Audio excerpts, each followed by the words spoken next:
So I have the privilege of being the first to formally welcome everybody um, and to say thank you to everybody for attending. I know Olivia and Emily will be making thanks of their own shortly, but especially those who've travelled from far and wide. I know with people from parts of Europe and Sweden, Olivia's brother's family, and Surrey. People, I think.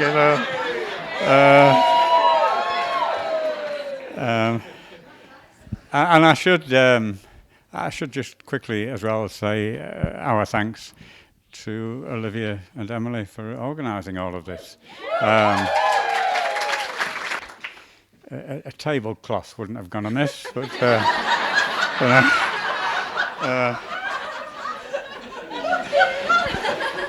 I suppose we're in a barn, that counts as posh still. I'm not sure this is quite the conventional father of the bride speech, actually. These remarks are primarily addressed to you, Olivia. And so indulge me if I make one or two family jokes. That'll be when the family grown. There's been no laughter, not in past experience. But you'll have... I mentioned the people from Surrey. Where are they, the people from Surrey? All over? Yeah. Oh. Okay. Well, there's a few, yeah. And, successfully integrated, I think. You're mixed with the rest of us. And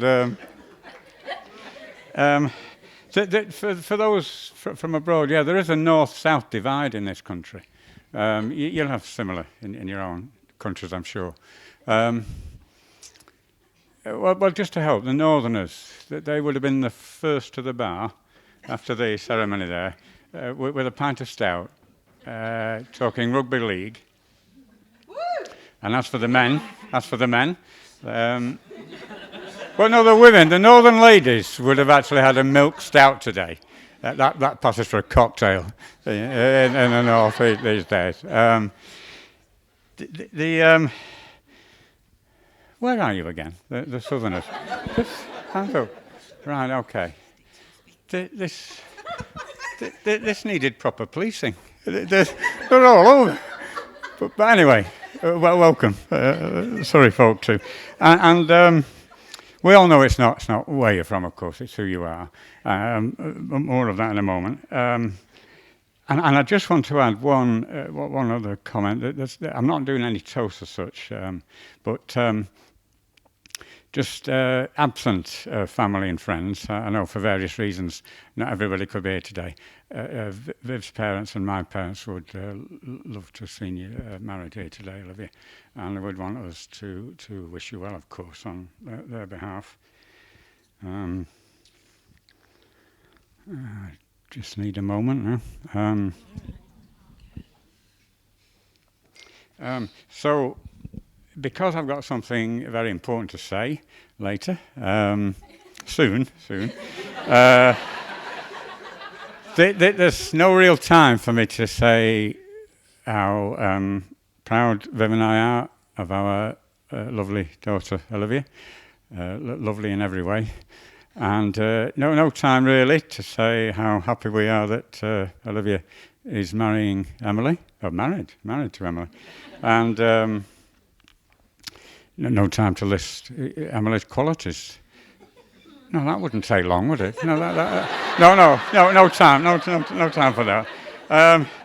No time to say how happy Viv and I to have made Sue and Nigel's acquaintance. And of course we can maintain that more or less it says here. Oh no, I've got that wrong. More or less fully from now on. That's what I wanted to say. There's not even time for my specially composed wedding poem. Well, poem's a bit pretentious. It's there were two young ladies from Longridge. But both of them fond of a beverage. No, there's no time. There's no time for that. I've already written it up on the toilet walls, if anybody wants to read it later. What? Are you getting embarrassed now? To the speech. Yes, okay. So the important thing I wanted to say is that there is no finer feeling than knowing that you're loved, even if, speaking for myself, you've no idea how or why that might have happened, but it's and you two are clearly very much in love, and I think it's about cherishing each other's the love that you have for each other, and relishing the experiences you have together in that loving relationship. I've no advice at all about coping with troubling times. That's because our marriage has been unadulterated bliss from when we married a few years ago now to... Hold on, this is your writing. That's your writing there. Okay, well, there's one piece of advice. It's an old northern expression, this, I think. When things are difficult, just spit on your hands and get a fresh hold. Now, you should remember that, because nobody else is going to make a speech here today with the phrase, spit on your hands, I guarantee. So, finally, anyway, I'm finished. Thank you for your attention and generosity in laughing at times. And,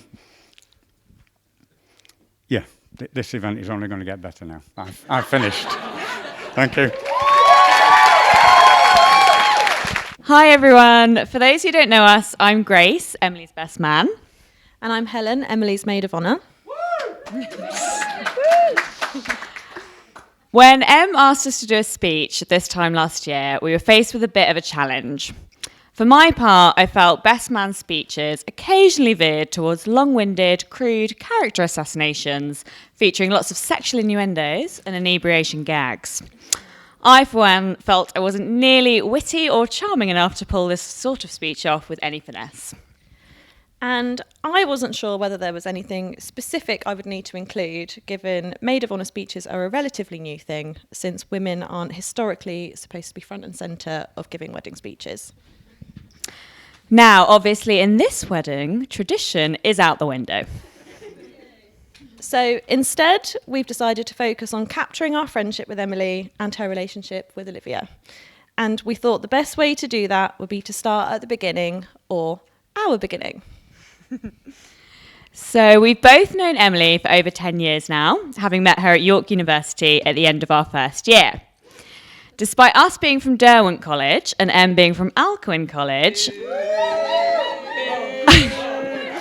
a crime we still haven't forgiven her for, incredibly, we all ended up being friends. The year was 2012. Skyfall was in the cinemas. David Cameron had just left his daughter in a pub. And everyone was dancing to Gangnam Style. But more importantly, Grace and I, along with our friends Becca, Georgie and Frankie, were looking to move into our first proper uni house. We had our hearts set on a particular 6-bed property on Hull Road. Unfortunately, there were only 5 of us.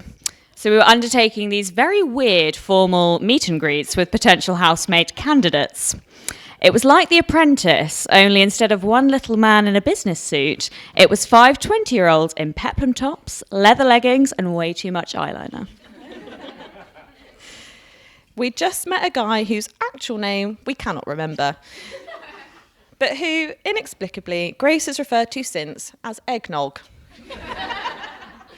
So Eggnog had just wooed us all over beers at our college bar. It feels impossible to think that we were actually considering letting a boy live with us, but he told us he was neat and tidy, pretty quiet. And crucially, he seemed so amiable that we thought he wouldn't stand in the way of us going out, getting drunk and coming home late. He fit the bill perfectly. And then we met Emily Dear. And I'm sorry to say this, Eggnog, wherever you are, but she blew you out of the water.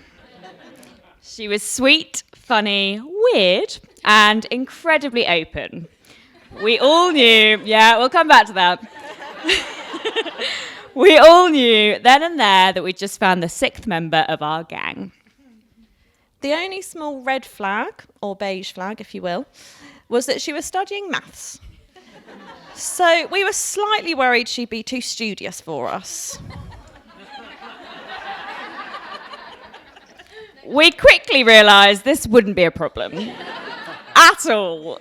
Mostly because she really didn't care about going to lectures or, and I probably shouldn't say this given her new career, maths. Some vodka-fueled nights, game of pool, and a banana milkshake hangover cure later started off our friendship. And the next 2 years we spent living with Emily were some of the happiest of our lives. There were dippy eggs and soldiers. Sing-alongs to Frozen, Taylor Swift and Kate Nash's Foundations. Pub quizzes. Cheese boards at House of Trembling Madness. Milky Bar Kid cocktails at Evil Eye. And, of course, watching Harry Potter with a Domino's delivery. There were also numerous nights drinking Sambuca and eating some very questionable free prawn crackers at Willow, a Chinese restaurant turned discotheque. The rumours were that it became a nightclub because it lost its food licence. And yet we all still chowed down on the free prawn crackers. Throughout it all, Emily made us laugh non-stop. She regaled us with her constant singing, and she was always there, usually dressed in a dressing gown, clutching her Tigger mug of hot milk, she doesn't drink tea or coffee, to offer us some much-needed advice, wisdom and support.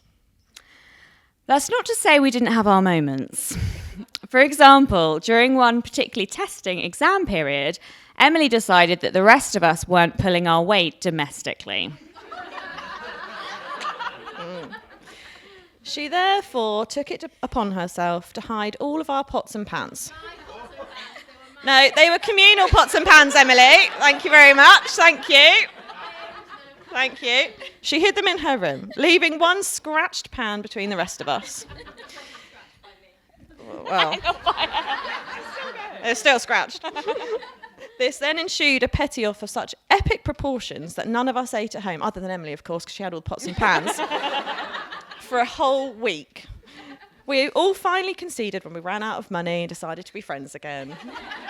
We thought. There was also the great thermostat debate of 2014. As I recall, Emily and Helen were both fierce defenders of the just put on an extra jumper line. So the rest of us proceeded to turn the heat up whenever they were out at lectures, or not at lectures in Em's case. As I sat in my bedroom, shivering and wearing 2 jumpers, a certain thought may have crossed my mind. That thought was, eggnog would have let me turn the heating up.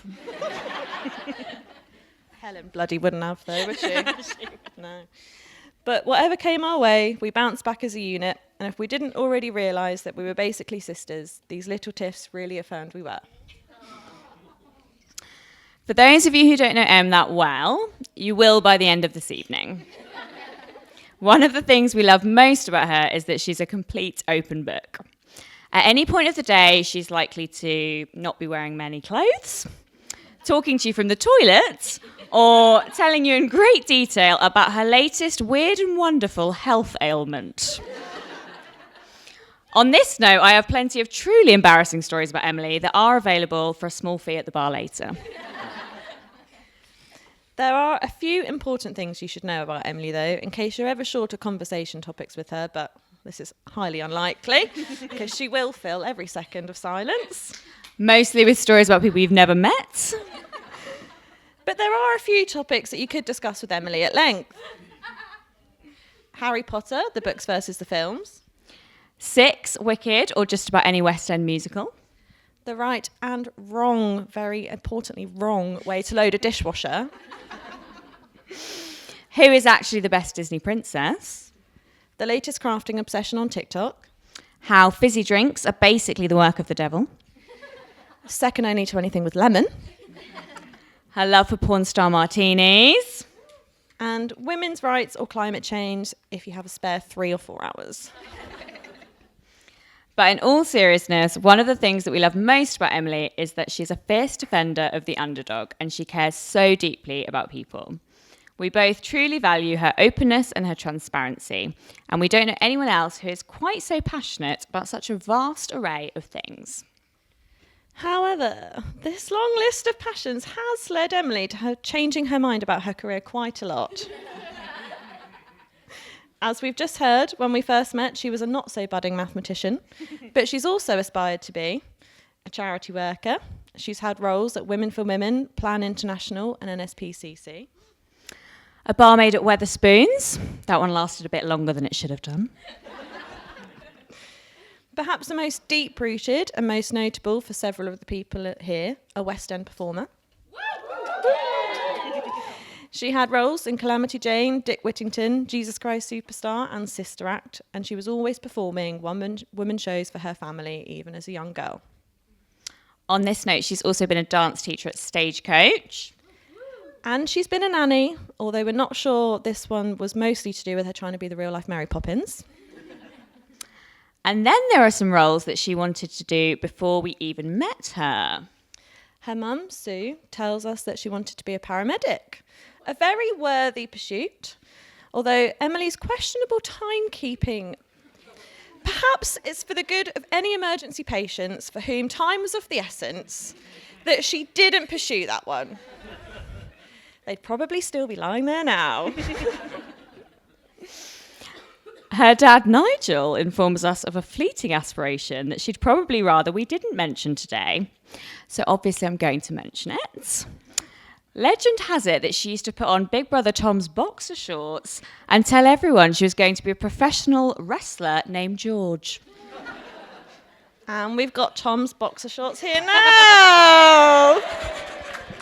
Tom, Emily, they're not Tom's boxer shorts, they are new. But if anyone feels like convincing Em to recreate her alter ego on the dance floor later, come and find us. It's safe to say that everything Emily's tried, she's been amazing at. She's incredibly talented and very hardworking.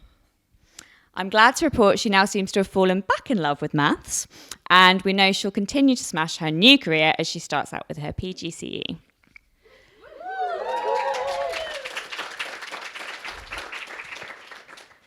A decade after meeting her, our best friend has just married the love of her life, and we genuinely couldn't be happier for them both. At Emily's hen do, Helen arranged a game of Mrs. and Mrs., where Emily had to guess Olivia's responses to various questions. Needless to say, the answers were incredibly sweet, and the result of the game was a group of 16 women squealing, sobbing, and basically falling apart emotionally. So thanks for that, Olivia. From correctly identifying Emily's worst habit, procrastination, hands down, to knowing which Hogwarts house she really belongs in.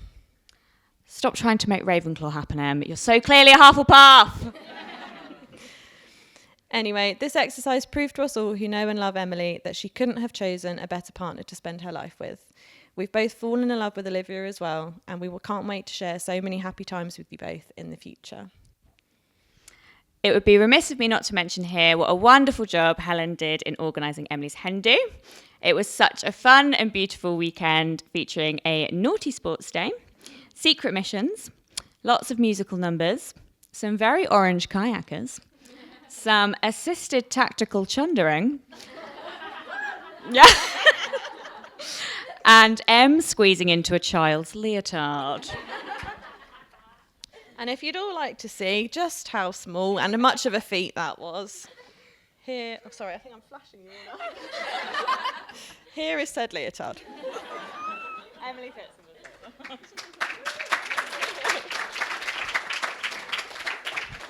We'll ask Emily to pair that with the boxer shorts later on. It's really a testimony to our dear friend just how well all 16 of us hens got on. It was an amazing weekend to meet all of Emily's friends from all walks of her life, and we really made a tight-knit family over the weekend, and the memories will stay with us forever.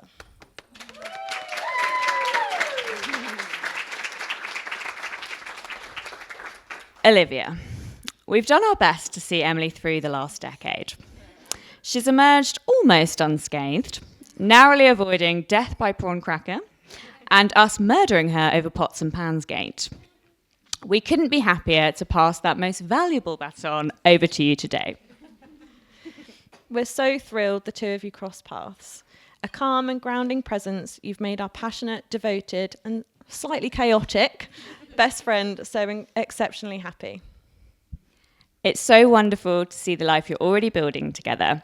With your beautiful home and gorgeous solar, we can't wait for everything that is to come for the two of you. We'd like to acknowledge the hard work that's gone into planning this wedding from both Emily and Olivia, their families and all of the Wellbeing Farm staff. The result is arguably the most beautiful wedding either of us have ever been a part of. It's so perfect, so fitting for who you are, and you both look incredible.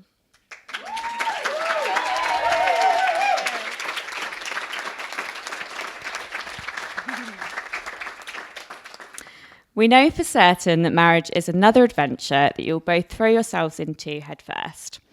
You've already grown so much together, and we know that you'll continue to do so with the kind of love and support that most people can only dream of. So with that, we'd like to ask everyone to raise their glasses to the happy couple as they embark on their new chapter. To Emily and Olivia! I remember the first couple of years of high school when, to me, Olivia was just a name read out in assemblies and at award evenings. Then we were placed in the same classes and I finally matched the name to the face. The girl with the big smile and the very long red plaits was the elusive Olivia Devine, and she became a wonderful part of my life. Since then, I haven't been able to get rid of her, even though she's lived all over. Huddersfield, Paris. She lived somewhere near Chester, but I can't remember where it was. Surrey, and now Longridge in her own home with Emily, who's fitted right into our friendship group because she's so lovely and she's a very good cook. Olivia and Emily, I'm so excited for your future.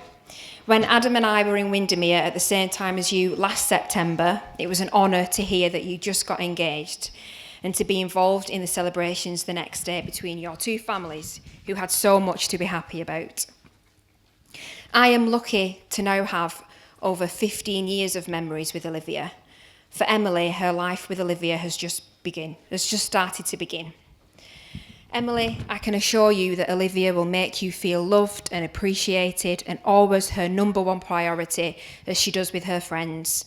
And I know there's a lot of people in this room who know how that feels and who treasure their friendship with Olivia, like me and Rachel do. I met Olivia a bit later in life when we both went to the same college. It's 15 years on, but to this day, I still describe Olivia in the same way to people. When I'm talking about my friend Olivia, I always say, she is the luckiest, unlucky person that I have ever met. And I get met with confused looks, but do you know what? From your laughs, I imagine people who know her well also agree. So just let me elaborate for those who aren't quite as sure. In university, I'm going to start with story one. In uni, Olivia told me that she was applying for a chef's job. Olivia's never cooked in her life. Her best experience was boiling broccoli in a pan. So I said to Olivia, oh, well, good luck with that, but, you know, you might want to sort of keep looking in the job section. Olivia was given the job 2 days later. I said to her, what are you doing? I was like, what are you actually doing because you can't cook? And she went, well, all the other chefs are trying to prove themselves, so I'm just in the back, like microwaving sauce. So she was getting paid a chef's wage to boil sauce in a microwave, and I was fuming because I was working in Pet's Corner in £4 an hour. It was absolutely enraging. She's just so lucky. But then in the same breath, a year later, a new company took over, and they said to Olivia, well, you're our new chef, so here's a list of things we want you to prepare. Here's a full set menu. Can you go and prepare it? Olivia turned white, but kept her composure, picked up her bag, walked out the back door, and was never seen again by that company. I have so many of these stories. She is just ridiculous. Last week, I asked her to come and join me for a netball tournament. She's never played netball in her life. I have. And she got player of the match. All she did was throw a ball around. It was ridiculous. She'd just finished Zumba. It was... Right, anyway. But my absolute favourite unlucky story was the time that we went on a trip to Spain. Now, we had been told by our Spanish teacher that we needed to practice our Spanish. So Olivia was going around and chatting to all these people, and then she went over to this old Spanish man. Olivia told me that she was asking him what the temperature was in Spanish. Now, to this day, I have no idea what she asked, but the man grabbed Olivia's hand and started dragging her to his home. So I had to grab Olivia's other hand and play tug of war with an old Spanish man over my friend, but I am still not maid of honour, even though this wedding wouldn't be happening without me. So...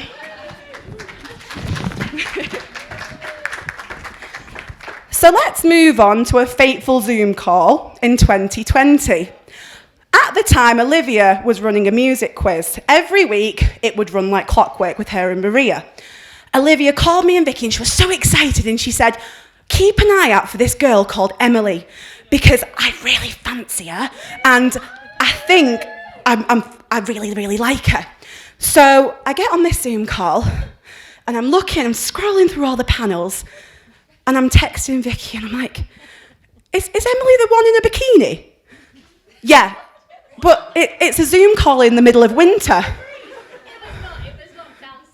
It was, okay. That's an appropriate reason to wear a bikini, is it then, Emily? Okay.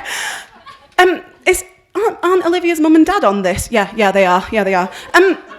Is she drunk? Yeah, she is. Olivia got on the phone later, excited. It was like watching a child like at a fireworks show for the first time. What did you think? Yeah, she's a keeper, Olivia. Just, keep her down south, please. I really, really thought that was going to be one of Olivia's unlucky moments. Luckily, I have terrible first instincts, and Olivia was on one of her streaks of ridiculous good luck. Emily, Vicky has already said it beautifully. You have become a good friend to us, and we are so relieved to have you looking after Olivia in her ridiculous, unlucky moments, like having her beautiful sunset proposal to you almost ruined by Michaela Strachan, filming a documentary about human waste in lakes. Only you could have talked around from that disaster. We would like to finish our speech on Olivia's favourite book quote, which is, a person who has good thoughts cannot ever be ugly. If you have good thoughts, they will shine out of your face like sunbeams, and you will always look lovely. If this is true, then Emily and Olivia, you are the most beautiful couple that we know, and we are so proud to stand with you today for your happily ever after moment. Please now join us in raising a glass to Mrs. and Mrs. Dear Divine. Firstly, I'd like to thank Emily and Olivia for bringing us to this wonderful venue. As the name implies, the Wellbeing Farm are passionate about the well-being of people and the planet, with sustainability and inclusion at the core of what they do. And these are factors in them achieving B Corporation status. So if you don't know what B Corp stands for, look it up, and please support any B Corps that you can. I know Emily and Olivia won't mind me making the plug, because I know it's something they're passionate about as well.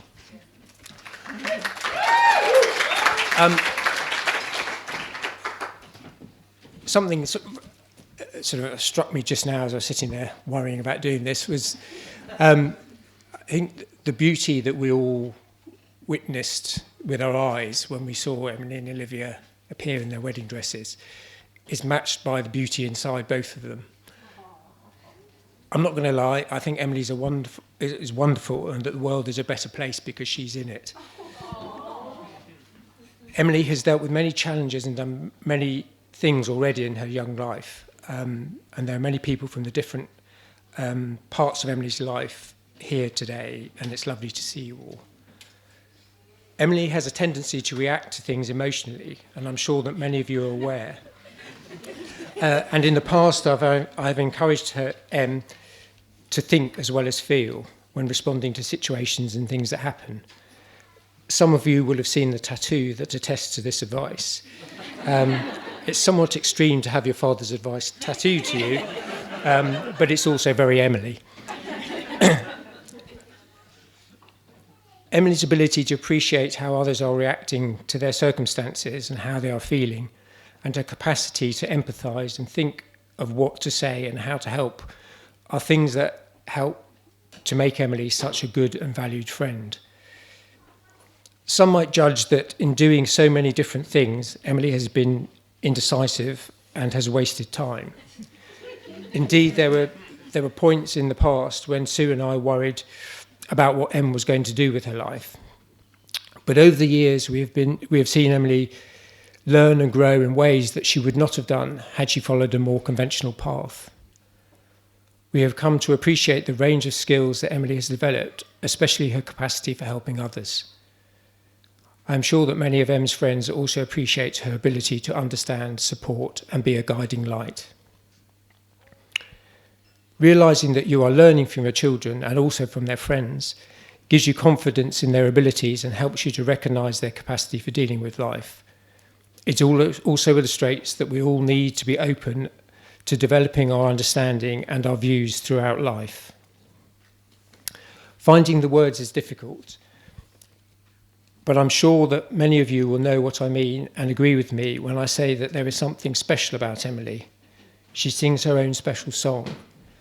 And I think her vows to Olivia that we all heard earlier is a really good illustration of that. Thankfully, Olivia also found her reasons for thinking that Emily is special and felt the sunshine that Emily brings when she is in your life. Sue and I immediately felt comfortable when Olivia was around, and it soon appeared that Emily and Olivia mattered to each other a lot.